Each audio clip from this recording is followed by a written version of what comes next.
On this episode of Pitch Chris, how do you get a sponsor to sign on that dotted line? There are Latin productions moving to Atlanta. How do you break in? And how does your personal brand help you network?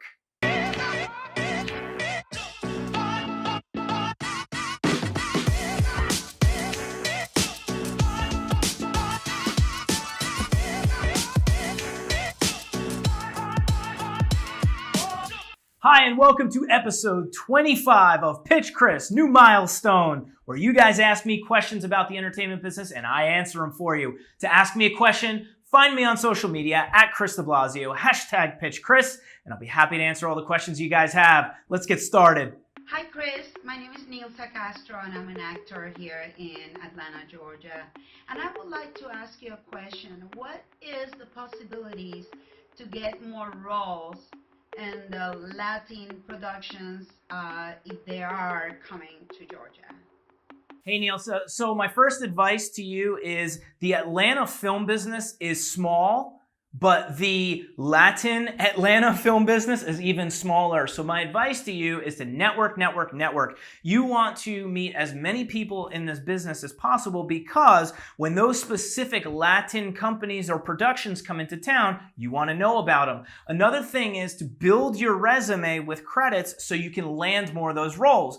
So maybe you're not booking as much as those gigs and you're just getting started. I'm not quite sure where you're starting out with, but if you just are getting started out, maybe create your own content. There are plenty of people that are on Instagram or YouTube that have created their own content and just keep pushing out their own content and make it more of like something in the genre that you want to be acting in. So if it's the Latin market, create a Latin show. Maybe host your own talk show that is Latin influenced to start building those credits on your resume if you don't have any yet. Because you want to have credits on your resume, you want to network, because when those right productions come into town, you're going to be the first they choose. Hey guys, here's my question. When I'm approaching possible sponsors for a project I'm trying to make, what are some materials that I need to have together in my packet to present to them to improve my chances of getting their sponsorship? Thanks. So when you're approaching sponsors, there's a couple of things you definitely want to have prepared. But here's one of the biggest things that sponsors are going to want to know is, number one, who's in your production? Number two, where's it going to be seen? Because for them, it's all about exposure for their product or their brand, right? So whether it's product placement inside your production, or it's a sponsored by program that's a pre-roll, or at the end, proudly sponsored by XYZ company, right? It's all about exposure for them. So they're going to want to know who's in it, and where's it going to be seen? And what you're also going to have is what we like to put together is almost like a little pitch deck or even a sizzle reel if you can do that. Now, I know you haven't probably shot any content, but sometimes you can get some stock footage to kind of tell a little bit of the story, give them a little bit of that taste of what it could be, sexy it up a little bit for that advertiser to show them exactly what the production's going to be, and that'll help you close that deal. Hey Chris, my name is Devin Walker and I have a question for you.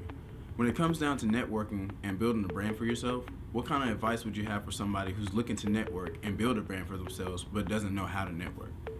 Hey, what's up, Devin? So great two questions. So your first question was about networking. The second was personal branding, and they actually work hand in hand. The first question about networking, some people not only not know how to network, but are terrified of getting in a room and networking with a whole bunch of people. So here's the second part of your question, personal branding. If you're branding yourself or you're putting out lots of content on social media, maybe you have a podcast, maybe you have your own talk show, and you're talking about the film business or something that your whatever position, whether you're a producer or an actor, a director, a makeup artist, you're a thought leader in that industry and you're producing massive amounts of content on social media, this weird thing happens when people constantly see you all the time on social media. They almost start building a little bit of a relationship with you. So when you do go to that networking meeting, right, or that networking event, those people now come up to you as opposed to you going out to constantly try to, meet as many people as you can at these events. You're going to get some of those people in that crowd because you started building out your personal brand, and it makes networking that much easier for you. So that's all for today's questions. To send me questions about the entertainment business, find me on social media at Chris DeBlasio, #PitchChris, and I'll be happy to answer all the questions you guys have. Subscribe to my channel. That's how I stay in touch with you. So make sure you subscribe so we can stay in touch. Till next time.